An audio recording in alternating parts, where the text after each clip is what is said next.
Hey budding lawyers, welcome to the podcast. Today we are going to talk to Miss Krupa Nishar, who is a forensic psychologist. Now, what is that term? Even that term was new to me. So I contacted her and here we are. But before we start, let me tell you about Unacademy. Unacademy is India's largest education platform. And if you are preparing for law entrance exams like CLAD, LSAT, etc., then you must definitely check it out. They have different types of subscriptions like Plus, Iconic, Lite, which has different features. For example, in the Plus subscription, you will get daily live classes where you can chat with your educator, engage in discussions, ask your doubts, and answer polls. All this while the class is going on. Live tests and quizzes, which will help you evaluate your preparation and get detailed analysis on your performance. The courses are structured in line with your exam syllabus so that it will help you best prepare for it. Unlimited access, which means once you get the subscription, you get access to all the live and recorded lectures on the platform. Personalized one-on-one live mentorship for doubt solving from subject experts. You also get personalized expert guidance to make a strategy for your exams. In the Lite subscription, you get these two features. So check out this platform and do not forget to apply my code budding10 to get a special discount. Especially now, because usually when you apply my code you will get 10% discount, but now Unacademy is giving 20% discount on all its courses from 25th April to 28th April. So do check it out, the link is in the description. And that's it, now let's start with our podcast. Hey budding lawyers, welcome to the podcast. Today we have with us Ms. Krupa Nishar, who is a forensic psychologist. So this is some interesting term I came across because forensic analyst we have been dealing with, we have heard about, and psychologists too. But what is a forensic psychologist? Even I am curious to know more like details about a journey of a forensic psychologist, and I'm sure even y'all are too. So let's get into it. Krupa till recently was working as an assistant professor at the National Forensic Sciences University, and now she's planning to switch, try something else. Let's start. So welcome to the show, Krupa. Hi, how are you? I'm doing good. How are you doing, and what are your plans now? So my plans is right now I'm an independent consultant and I give my expertise to research organizations as well as some NGOs who need help in building their research proposals and who need help in building their policies. So I am an independent consultant now. Okay, cool.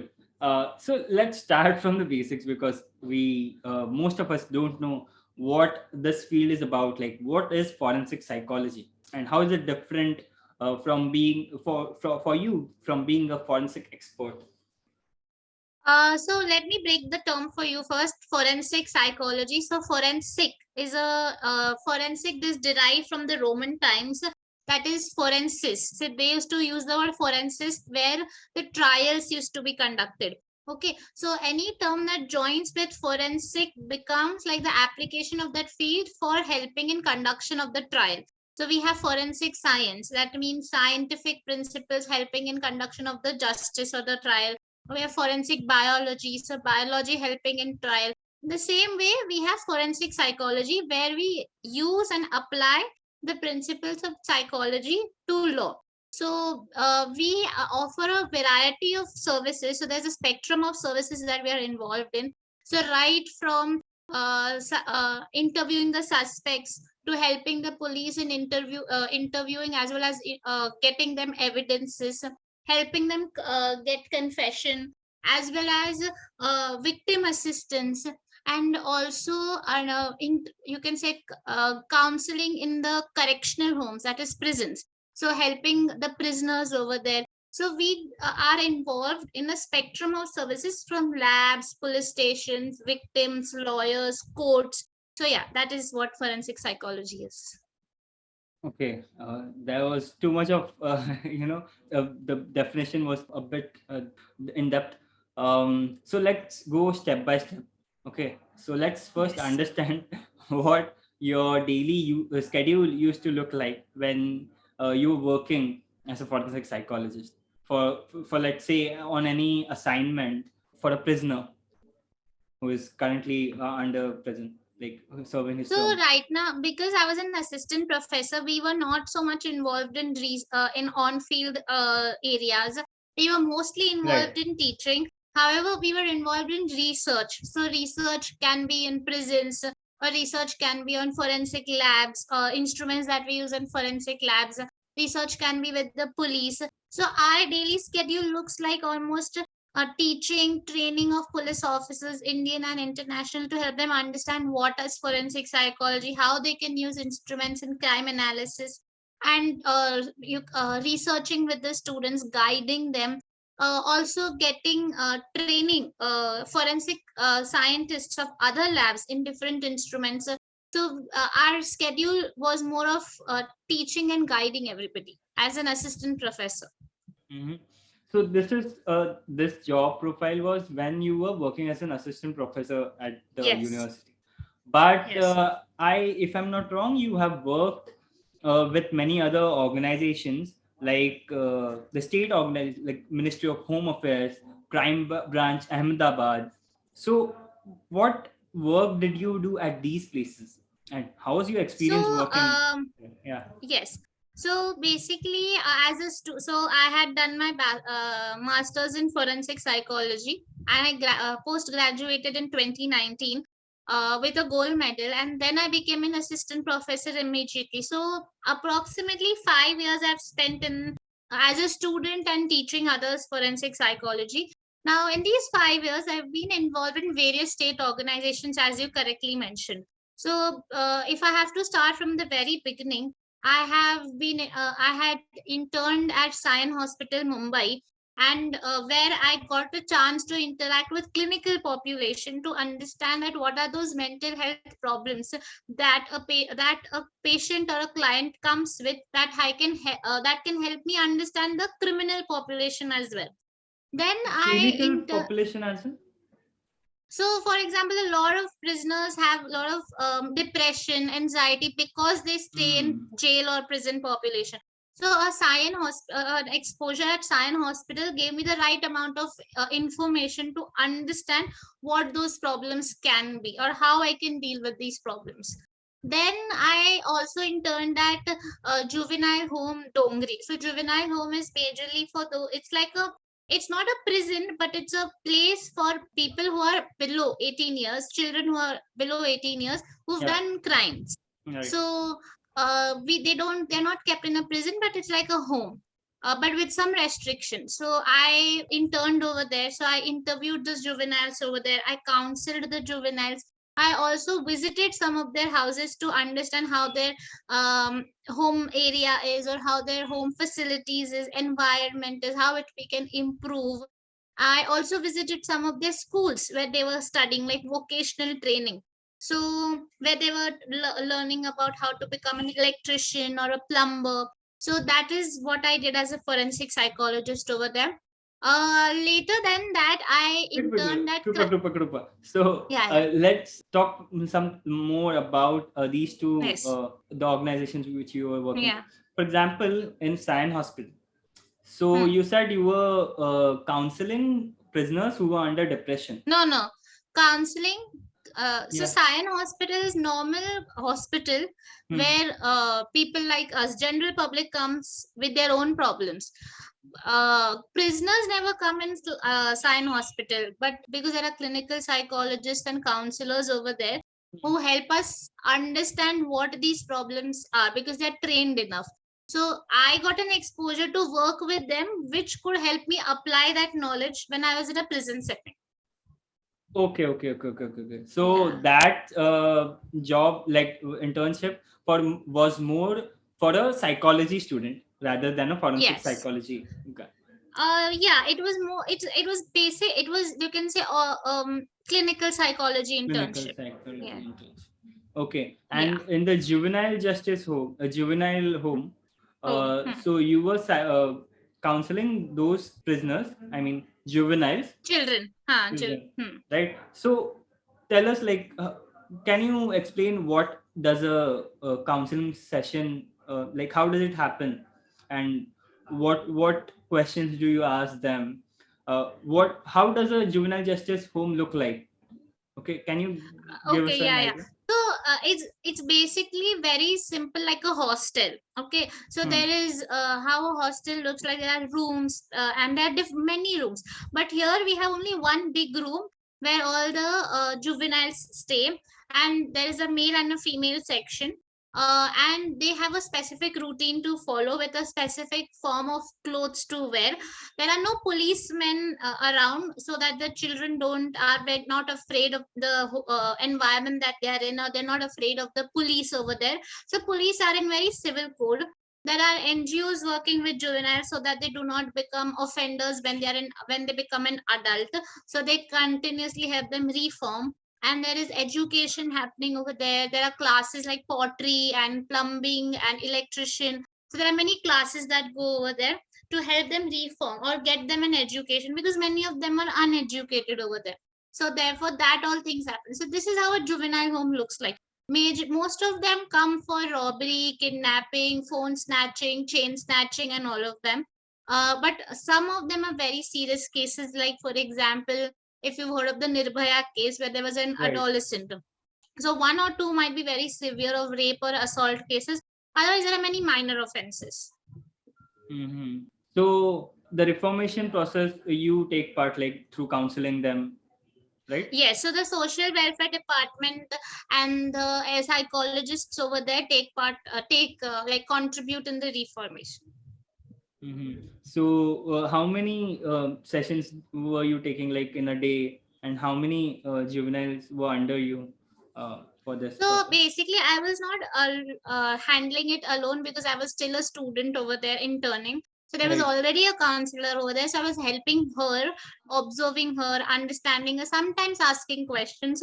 So and because as an intern, we are involved in a lot of different activities also. So I was not there for whole sessions, but I was there in between the sessions. Okay, okay. So Yeah. can you take us through one of the sessions which you were present when your when the psychologists Yeah. were like kind of Uh, asking questions? s- yeah, so there was one person who was a very small child, like 10 years old. And the child had he had a habit of drinking kerosene, so because he didn't want to live there and everything. So he this was about like fifth time that he had drunk kerosene, and that was very harmful to us. So he had to be hospitalized, but after hospitalization we had counseled him. So I was there for a small amount of time when he was being counseled. So basically, we first had to comfort him that okay, it's completely safe environment. You don't have to worry. Like we're not policemen. You're not here. We're there to help you. Then we had to understand what was the motive of drinking kerosene. Does he think that if he drinks kerosene, he will get out of this home easier, or people, police or the court will relieve him? Does he think it's an escape? Or does he want to take revenge against somebody? So what is the motive of drinking kerosene? Or does he want to do suicide? What is it? So we were going to we asked him motives, and then the counseling process began, and understanding that how it is harmful, how he will not do again, and everything. Okay. And how was the response?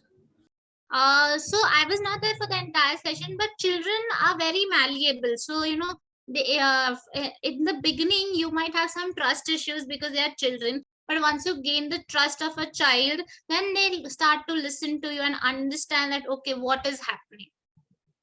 Interesting. Interesting. Yeah. Okay, so working with like juveniles are also they have committed some crime, but they are juvenile, so under 18. But you must have also worked, for example, during your internship in the crime branch Ahmedabad with Yeah. criminals, right? Hmm. So that can be a bit scary, sometimes daunting if you are like inexperienced because you are an intern. So Hmm. have you have like are there any experiences, such experiences you want to share? Yeah, so I had worked with Crime Branch Ahmedabad for 2 months, and it was an absolutely amazing, or you can say out of the box experience. Because I was the first intern over there, and there were approximately 150 male officers, and I was the only girl over there. So it was quite daunting, but quite amazing. All the police officers were very helpful, very cooperative. In fact, they helped me understand all the cases very well. So right from any small case to any big case, there was a lot of learning that took place.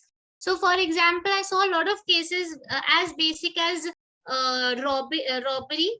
So, for example, if you've seen ATM banks, ATM machines, so in the night there used to be an organized gang who used to literally pull out the ATM machine in the middle of the night, like 3 a.m., and nobody would ever know, and break it in the forest and take out all the money. That was very amusing to me. And then in the I also dealt with a terrorist case. So there was I mean, it's in the newspaper, so there's nothing confidential, but it was a case where he was a radicalist. He was against the government, and it's not from India. It was an international case, and he in his backyard they found three bodies. So he was an 80-year-old man. So that was very amusing and interesting to learn. And it's a very simple way of committing crime. So he used to give them milk with cyanide in it, and used to call them the guest. I mean, the he used to call them as guests and give them milk and give cyanide in it, and they used to drink and die. So very simple way of killing, but very still 80-year-old man. So yeah, that these are some of the cases that I dealt with, and majorly they were suspects. So I mean, I wouldn't term them as criminals because they still hadn't been um, given that status, but they are suspects, but high profile suspects because the crime branch was dealing with them. Right. So, did you get the chance to personally handle these cases, like interact with them and personally? Yeah. So I was I because like we are all very aware that police is involved in third degree torture, but as a psychologist I was given the full freedom to interview each one of them, and understand how to use psychological techniques or how to build rapport and trust, and then gain some information. So yes, I did try some, sometimes I was because these are high profile cases, and because I was an intern, I'm majorly failed in taking any confession. But but it was a very good experience to understand how hardcore these criminals can be. Interesting. I can just imagine whatever you are saying through whatever I have seen in movies. Yeah. Okay. Very good. I just remember faintly a movie where Sushmita Sen, I guess, was a psychologist dealing with a criminal. When you were saying about this 80-year-old man, it just popped in my mind. Okay. Yeah, because most of us are not used to witness these things. So people like you who are studying these subjects get a chance to personally interact and things like that. So it's kind of a different world for us. So you tell me, how were you interested in this subject? Were you, like, as I said, influenced by such movies and got interested into this subject, or some other incident was responsible for this? So in the beginning, like because I'm a 90s kid, we never had Netflix, or we never had Amazon Prime to see murder mysteries or crime thrillers. We only had that CID and Crime Branch and everything, Dr. Salunkin. But Yeah. majorly, I never wanted to do clinical or counseling because they felt very conventional, very traditional to me. And I always wanted to do something exciting, something dynamic that is changing every day. So I felt that crime is something that is prevalent in all spheres of life and keeps changing every day. So as a forensic psychologist, I wanted to pursue forensic psychology to be involved in crime, criminal justice system, police, and trials, court. So that is all what fascinated me. Okay. So you had heard about forensic psychology before too, like when you're in your school or junior college?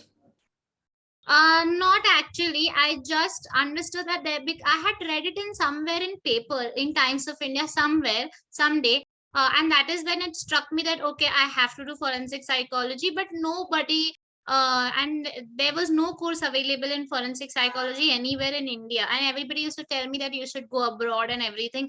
And in fact, even I come from a very reputed university, St. Xavier's College, and they used to also tell me that, forensic psychology is a very naive field and nobody takes it. It's, just something that abroad is there, something that is very foreign in nature. Hmm. So but I really searched and I got that there is a course in Gujarat Forensic Sciences University. So that is where I applied for MSc Forensic Psychology. Okay. So you were talking about Xavier's Mumbai? Yes. Hmm. Hmm. Yeah. So I've done my BA Psychology from Xavier's. Yes. Okay. Okay. Cool. Yeah. So, can you tell us something about the course you did, like the syllabus, or how does that course prepares you for the work you do, like on ground? So basically, for 3 semesters, it's all theoretical in nature, and you get practical, you can say, learning for instruments. So we use polygraph, narco analysis, brain profiling, layered voice analysis, and suspect detection system. These are machines that we use in, you can say, crime investigation. So we get practical learning and exposure in these 3 semesters. In the fourth semester, we do dissertation and our internship. So that is where you can get your practical exposure and your learnings, that whatever you can apply your theoretical knowledge. Hmm. And currently, only Gujarat Forensic Science University is there, which is providing this course, right? So there are, now it is termed as National Forensic Sciences University. So it's an institute of national importance now. So it has opened up different institutes in different states. So slowly and steadily, a lot of course universities will have it. Also, we have Raksha Shakti University, now Rashtriya Raksha University. They also have MSc Forensic Psychology. So, guys, if y'all are planning to do this course, do take note of these things, these institutes, and start preparing for the entrances accordingly. Because this is something new field. So yeah, this is information you won't find very easily. Okay. Cool. So, talking about the career options now in this field. Two of us we already know because you have already been as a professional in the teaching field as an academic, and also as a analyst, like sorry, psychologist, forensic psychologist, on like working with crime branch and stuff. So apart from these two things, like these two options, what are other career options available after you complete a course in this field, like forensic psychology? So I'll tell you the in a way that will help you understand where I've done my internship, and this is how you can help. So, for example, first is crime branch Ahmedabad, where I helped the police. So you, as a forensic psychologist, can help the police by interviewing the cases and giving them evidences. Right. Second, I interned in Directorate of Forensic Sciences, or you can say Forensic Science Lab. So there you conduct polygraph, narco analysis, and all these instruments, and you can prepare report and testify or become an expert witness in the court. So the police comes to you and tells you that, okay, I want to conduct this this investigation on them. So you can testify in the court then with the report. So you can become a scientific officer in the forensic lab. Then there is victim assistance. So I worked in one stop center, um, again in Sion Hospital. So it's an initiative by the government where all kinds of women of victim facing violence or facing abuse come, and they get all kinds of help, like social, psychological, legal, medical. And as a forensic psychologist, I counseled and I interviewed their cases and helped the police whatever evidences they needed. So you can assist the victims over here as a forensic psychologist. And also, as a forensic psychologist, you can work in correctional system. So I was a project director of an esteemed project of Ministry of Home Affairs, and there we worked in Tihar jail. And I got an opportunity to work with recidivists. So recidivists are those people who reoffend and come back into the jail. So Right. as a forensic psychologist, you can work with the correctional system and counsel the prisoners over there so that they do not reoffend. Similarly, you can become a researcher. So if anybody wants to do any project on prison or police and or any policy related project, then you can become a researcher. Also, you can work with the school. So we get cases of bullying and teasing and all of these in school children, or means there are many school children who are very violent in nature. So you can work in schools and counsel them. And you can also work in corporates. That is, you can if there's any investigation, that is any abuse, sexual abuse cases, or any white collar crime cases, fraud cases in the company, then you can help the investigation team over there. Finally, because we are social scientists, so we can conduct awareness programs in the society, how to prevent crime, or how to help children to not be violent, something like this, or help old people to prevent crime. So yeah, these are so as a forensic psychologist, you can work in a spectrum of areas. Mm-hmm. So, did you also learn about cyber forensics?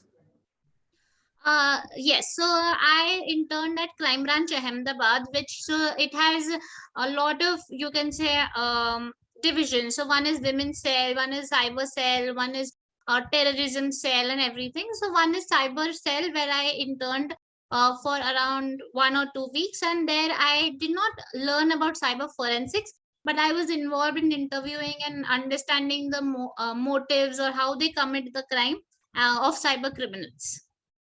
Okay, but cyber forensics was not part of your syllabus in the course, right? No, no, no. There was cyber psychology, which we had as an elective.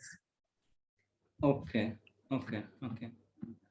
So, do you think for a lawyer, if they are wholly, especially into criminal litigation, doing a course in forensic psychology would help? Yes, I think that will very much help, because as a lawyer, we are very much, I mean, the lawyers are very much involved in litigation, bare acts, understanding how the proceedings takes place and everything. Of course, you'll deal with a lot of clients, and you'll get an understanding of how to negotiate and how to resolve conflicts and everything, but or how to counter question. But if you have an additional advantage of forensic psychology, you will know that what makes a person criminal, or what makes a person, like what a victim goes through, and you might be able to target the right questions with that. So that will help you a lot. Mm-hmm. So, over to our last question. Yeah. Yeah. So, please share an incident from your career which is very memorable to you. When I took my decision to move to Mumbai, and I thought that okay, I needed some other job and wanted to do something on field. Okay, so at that time I started looking out for jobs, but it's very human nature that when you are looking out for jobs, you might become hopeless, and you might be like, what to do next, or what to do next. That is when incident with the when I was involved in research with the prisoners. There were many incidences over there which were inspiring to me. So there was one case of a very huge company, and there was a workers union which had revolted against the company for some salary strike or something increase. And at that moment of time, somebody by mistake had uh, lit a fire in the company. Okay, so if the whole company was burnt, but by mistake there was one man in the company who got burnt. Okay, now because and this was not done by the workers union. Now, but because they knew that workers union was revolting, the whole workers union was caught and was put into the prison. And then they had to spend approximate, now they were spending, this was their fifth year that they were in the jail, okay, without any reason. So now in a very reputed company, they were close to earning 1 lakh rupees, and now they were merely earning only 15 to 20 or maximum 100 rupees per day, which is very devastating, because their whole livelihood came to standstill. Normally everything went to zero. So it can be very inspiring at this point of time, that people who could have done so much better in their lives because of, I, I don't know whose mistake it was, but were now in jail, but still hopeful that someday they will come out and they will restart their journey. So I think that no fall or no hurdle is so small for us in our career that we have to think or to our lowest, or we have to quit for that matter. We can always jump back and restart our life. So yeah, that is with, because we have all the resources to do so. Yeah. So that is the take back from my career, or take back from an invaluable experience that I had. So many different types of cases we have. It just once you step into a courtroom, it's a completely a different world, and you come to know about so many things, not only about law or the legal field, but out of that Yeah, thing human also. nature and everything. Yes. Yeah, completely. Okay, cool. Thanks, Krupa, for this great conversation and sharing your experience with us. Thank you so much for the for inviting me for this podcast. It was a wonderful interaction. Yeah, same here. And thank you so much for listening to this conversation. Hope you like this episode, and if you like the episode, do check out our other episodes too. And if you are watching it on YouTube, do hit the like button, share this episode with your friends. And if you are listening to the podcast on other podcast platforms, do check out our other episodes and also share the episodes with your friends and colleagues. Thank you for listening.